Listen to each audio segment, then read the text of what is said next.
আপনি কি ভেবেছেন আপনার নামাজ দিয়ে আপনি জান্নাতে যাবেন?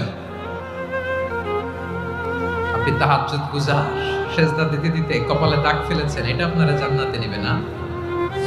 আপনি এলাকার সবচেয়ে বড় হাতেম তাই দানশীল, এই দানের ভরসায় বসে আছেন। কুশ্চিন কালো ভাব। আমাদের নামাজ, আমাদের রোজা, আমাদের ইবাদত, এগুলোকে মিজানের পাল্লায় উঠালে কোনো ওজনই হবে না।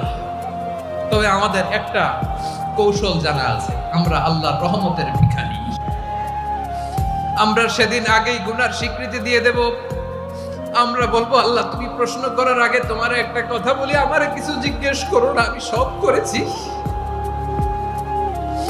এমন কোন পাপ নাই যে পাপ আমারে দিয়ে হয় নাই।